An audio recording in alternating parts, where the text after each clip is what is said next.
been in the field? In the field, yeah. Since about 1993. Okay. And I've been a licensed clinical social worker since 2001. But I worked in facilities as an LMSW, so prior to that. And from what we talk about, you deal with people that are recovering, that have been addicts, that have been on all sorts of things, drugs, pornography, yes, even social media, yes, things like that. Mm-hmm. For people that aren't addicts, luckily I've never been one, but you know how the minds work. When you're talking about something like when you can go on a computer and you can order the very thing that you're trying to recover from, how much of a challenge does that present to an addict or someone that's trying to recover? For me, okay, we'll just don't do it. But it's so much different, so much harder. Right, and as you well know, substitution occurs. If you've ever known anybody that smoked cigarettes and they ate a bunch of candy, or they would substitute it with something else. So like, say you're trying to recover from opiates, and you have access now to something even stronger on the internet, or you go from looking at pornography to social media. So computers just make it an easier to substitute. Not to say that you can't get your drugs on the internet, because you certainly can, but I think it really starts at a local level and then it escalates to where they kind of have to diversify where they get their substances from, because sometimes they go to other substances that may not be available with their usual person. Right.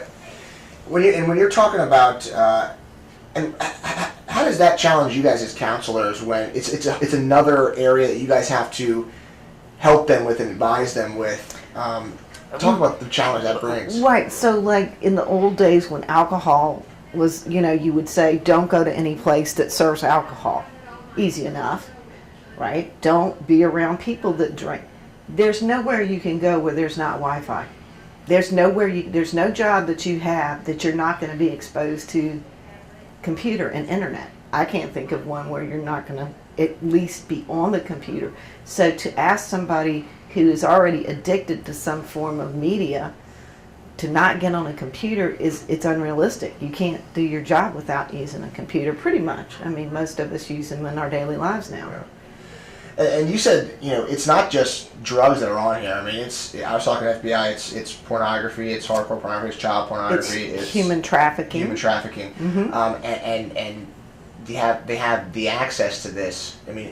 How dangerous and scary is that concept for you as someone in this field that not only knows about it, studies it, but sees people's lives sometimes wrecked or ruined by something like this? Well, actually, to be quite frank with you, I have had some clients who were doing pornography to supply their local drug habits. So they're doing pornography in an anonymous way on the web so that they could get money for their drugs locally. So that's an even added dimension. So now you have worldwide prostitution, pretty much. So you here in Savannah can be, selling your, for lack of a better word, selling your body all over the world. And that brings up huge issues for people that are, addicted, and now they have an endless source of income coming in through the internet. Those that people that when they say they're addicted, and is ease of getting something make it that much harder, or is it they're going to get it no matter how high the mountain is to climb? Unfortunately, I think the latter is true. I do feel like once a person maybe becomes addicted, that there is, like you say, no mountain that they're not going to climb. That being said, I guess the availability and also the ease at which you can get it anonymously now. So with Bitcoins, you don't have any tie back to your credit card number, and you can use an address of somebody that's out of town or a relative that you know is going to be out of town and have it mailed to that. And again, you can't trace it by credit card because you're using Bitcoins.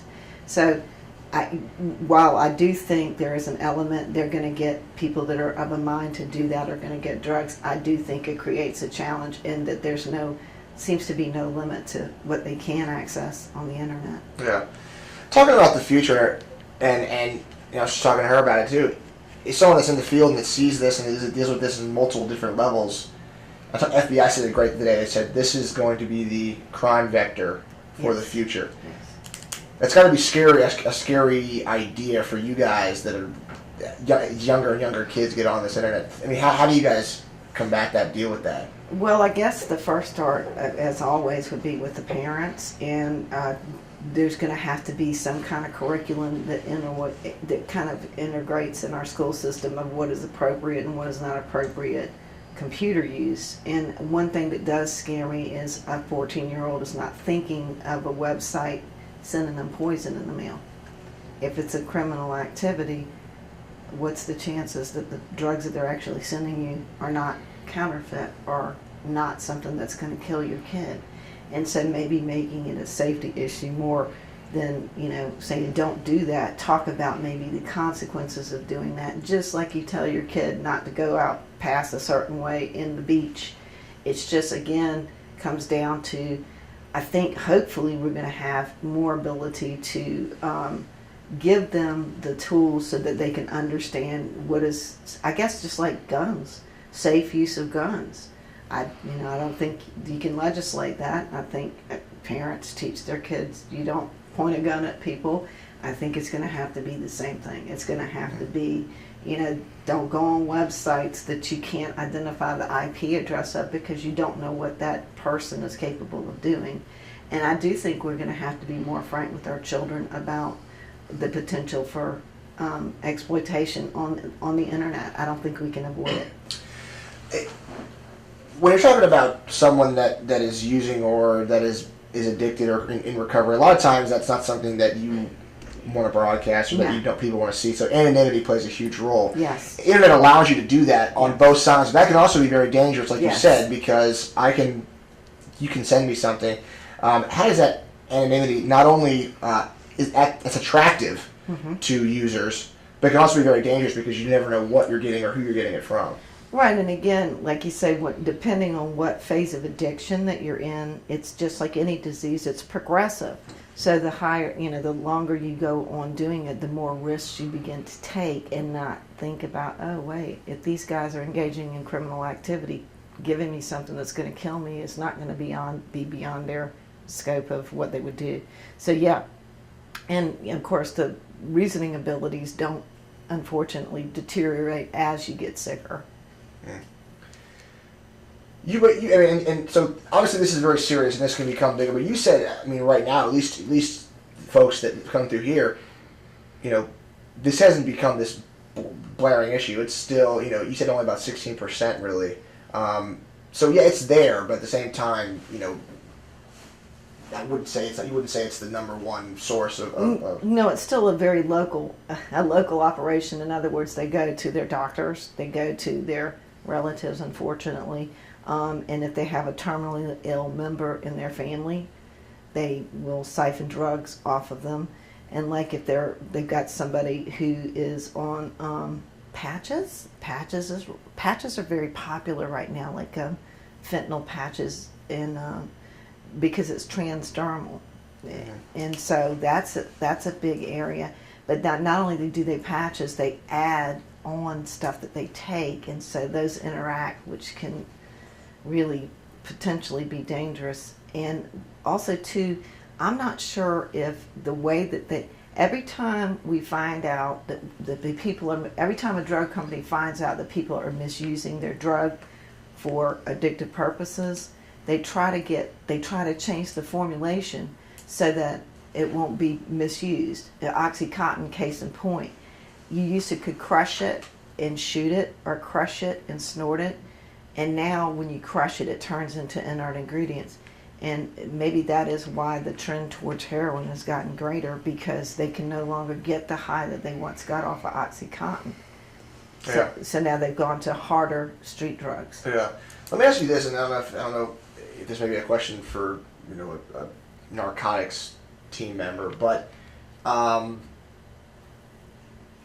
is it dangerous, because online, whether it's opiates, whether it's heroin, whether it's meth, whether it's one of these hard drugs, and you're shipping it in. You know, I talked to a dealer and he said, you know, this meth is from Afghanistan, and this heroin is from Germany, Right. and this opiate or this painkiller is from. Is that more? I'm trying to ask this. Is that more dangerous than getting a drug here in the States? I mean, is it pretty? Unfortunately, the answer to that is I don't think anybody can answer that because, again, binders, which is what they bind the drug, the chemical drug, the part that gets you high. We've, even with FDA approval, we have had some problems with binders from foreign countries that people are allergic to. So do you remember when the pets died a few years ago from food that was being made? Mm-hmm. Yeah. Well, that they were using PVC pipe as a filler. And so they don't have the controls that the FDA, and even when they do have controls, sometimes that still happens. But again, you know, I don't understand if you know that their lack of concern about our pets. I don't think they're terribly concerned about how the binders might interact. And again, we don't know if they're quote unquote legitimate pharmacies that they're getting them from, or just it's counterfeit drugs. So you wouldn't know. And heroin, of course, is a street drug. And you can't test that, and then there's no way to test that. Let me see here. Cocaine you can test, by the way. Street drug cocaine. There's a bleach test that's available online. Oh. So you can test the purity of it.